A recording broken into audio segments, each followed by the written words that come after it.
Greetings, greetings, greetings. Peace and namaste to you. First and foremost, what I want to say, I want to make something clear on this particular episode and video. I never said that all reptilians are evil. I know I may have made this clear on another video, but I feel like I should do it again. I never said that all serpent beings are evil.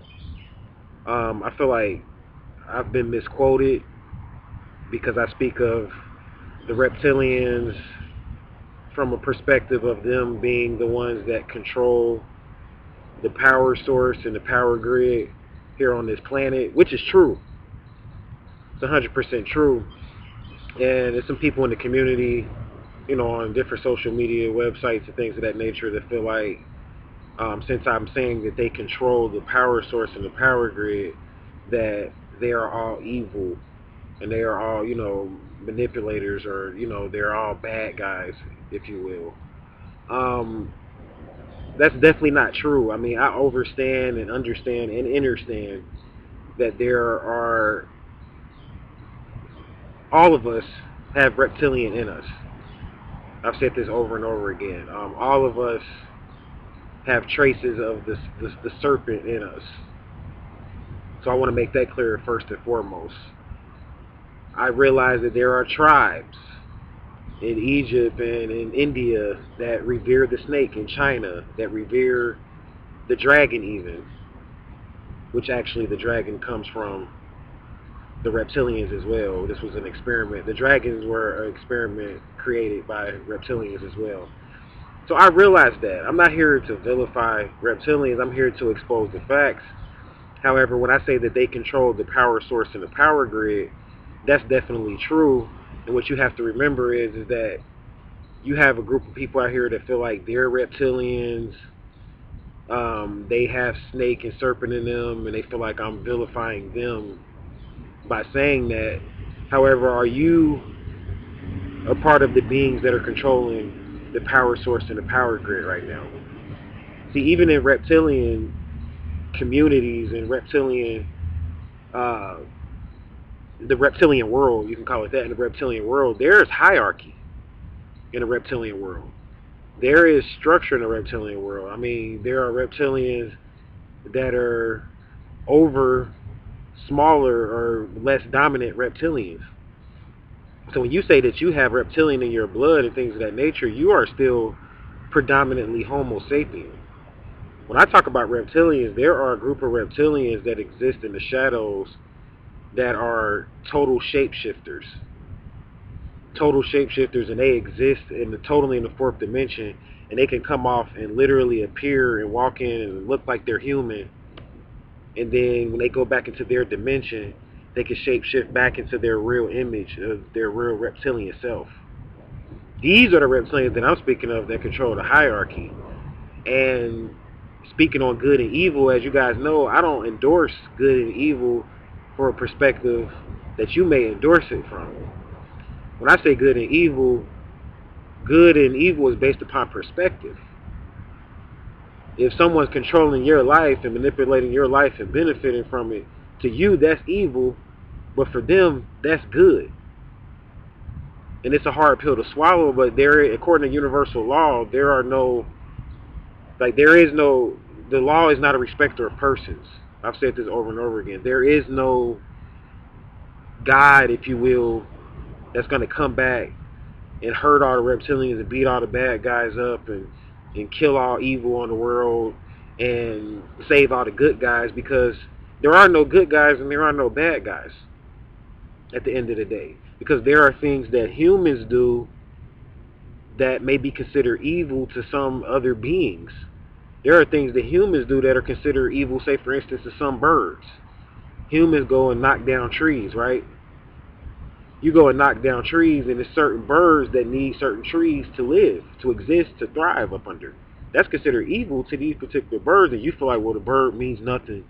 The bird has no consciousness. The bird has no awareness, so we are here to rule and dominate. God made us the caliphate, or the successor here on the planet. So we are here to rule this planet and all nature is subordinate to man. That's what you think. Nature is a very much part of a balance. All nature is a deity, like the Hindus teach. There are some species that if they don't exist here on this particular plane, this plane wouldn't exist. Like for instance, whales and dolphins. If whales and dolphins didn't exist on this plane, then this plane would have a total meltdown because there are certain extraterrestrial beings that send transmissions and frequencies to whales and dolphins to keep this grid balanced, which is something that you may not understand. There was an episode in Star Trek that documents that. Star Trek The Voyage Home.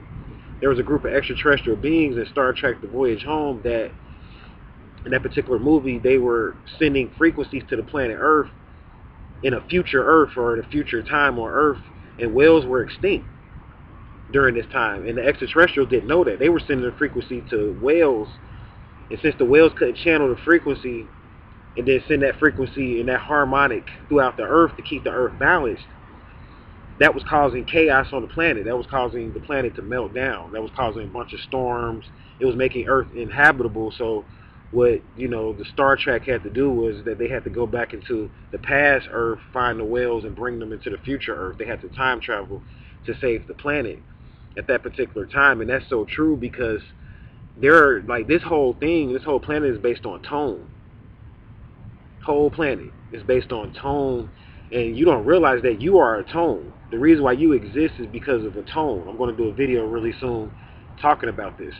This is a form of magic, and this is how you got here. Like, you are a frequency. Everybody has their own peculiar frequency. You exist based upon tone and vibration. This is why some beings look different than others. This is why some beings move faster than others. This is why some people excel at basketball and different sports, and other people they're not good at that because they exist up under a certain tone. So tone is important. So I'm not here to say reptilians are bad or anything of that nature. I realize their point in history and why they exist. Now there is a group of this dominant stock of reptilians that I speak of are more than just, I call them reptilian because that's what David Icke got you guys familiar with, and David Icke hipped everybody onto reptilian, so I had to come up under a language that you understand. But they're actually not really called reptilians, these beings that control the whole world. They're shapeshifters, and they come from West Africa, and they're called the Dogri. The Dogri, Dogri. And the Dogri, they exist as shapeshifters. They can become cats, they can become snakes, they can become reptiles, they can become apes, they can take on the form of humans, or they can exist in the shadows and literally exist in a state that you can't see. People that meditate and see shadows and things around them, you may be witnessing the Dogri. They're called the kingship stock of reptilians because they are not stuck in physical shells and they exist in a realm that we cannot see. You see, we are blind, just like some animals are blind to color. We are blind to certain images and certain beings because they exist on the side of matter that is not concrete. See, everything that we can see is based upon the atom. And the atom is basically, essentially, as Brother Dr. York taught us, the atom is essentially the physical, where your life starts. This is the physical part of where your reality starts, but there's a reality that exists on the other side of the atom. We would call this on the negative side. So say, for instance, the atom is the positive side and you're looking at it as a scale. There's a negative side, and this negative side takes us into the quantum reality of biops and zeals. And this is where these beings exist. They are able to change their frequency, and they've learned this technology through experimenting with atoms and mastering quantum physics. And you can't believe that it exists, but us humans, we're young. We haven't been on this planet. Even if you say we've been on this planet 5, 6, 7 million years, that's not a long period of time. So the Dogri, they've been here a lot longer. So when David Icke, he probably knew about the Dogri and probably knew that basically all reptilians weren't bad and things of that nature, but when you teach this kind of information, you got to trick the Dogri. You got to trick the shapeshifters because they don't like being exposed. If you start to expose them, they will start to manipulate and tamper with your life. They will start to give you hell. Everything in this reality has a balance to it. So with all truth, as Dr. Deborah Blair teaches us, has a consequence. All truth has a consequence. So you say, well, I just want to know the truth. I just want to know what's really going on. I want my Kundalini to get activated. I want to see everything that that you see and these other people out here, these teachers. But that has a consequence to it. That has a consequence to it. You can't just offer somebody something without every action has an equal opposite reaction. We live in a polarity consciousness here in the physical reality, and we haven't mastered that yet. So when you start speaking on the Dogri, or whatever you want to call them, reptilian shapeshifters, whatever the case may be, you got to watch out, because they will send beings at you. And yes, there are sometimes you may see a cat, you may be looking at a cat, and you ever seen a cat and just felt like that cat was human, even just a regular house cat, or felt like that cat could have been really trying to send you a message, and they may just look at you and you may speak to the cat and the cat understands you. You could be entertaining a Dogri. In Islam, they call them jinn. They call the jinn shapeshifters. And I'm going to be speaking more on this on the next episode, hopefully on this next video I'm coming out. We're speaking on magic. They are the masters of magician. They invented Wicca. You see, they invented all of that stuff. All the stuff that we believe in is magic. They invented Merkaba mysticism, which is a form of magic. They discovered the Merkaba a long time ago and have mastered the Merkaba to a point where they're not stuck in physical bodies. So they're the ones that control and manipulate this reality. That's what I'm speaking of. Now I realize there are insects, beings, or what you would call andromedans that control this reality as well. That's a separate video. But now I'm speaking on them. These beings manipulate and control 75% of this reality. These are the beings that have you believing in right and wrong. These are the beings that cast spells that have you believing in some savior going to come back and save everything, or some evil devil is existing on the earth making you do wrong. There is no devil. There is no God that's going to come back and save you. There are only laws. Different universal laws, and if you activate some universal law, sure, you can call on assistance from extraterrestrials. If you learn how to activate and live in harmony with some universal law, sure, you can call on positive extraterrestrials to help you to get out of this state. Sure, you can channel them. I'm not saying that you can't have help and assistance from what you may call angels or extraterrestrials, but you have to be in tune and harmony with universal law. You got to ask yourself, if there's a God that's going to save everybody, why hasn't he or she done it yet? Why are they allowing the cops to shoot up everybody? Why are they allowing the rapists to go out and rape people? You see, why are they allowing these things if there is a God that's supposed to stop everything? You see, they say we're born in sin and shaped in iniquity. Well, how come God allowed us to be born in sin and shaped in iniquity in the first place? This is why that paradigm doesn't work. You have to free your mind first. Then you'll get in tune with the Dogri and different ancestors that exist on the other side of what we call hydrogen, on the side of what's called antimatter. It's real. This stuff that I'm talking about is not fake. The occult is real. You have to be ready to get into it.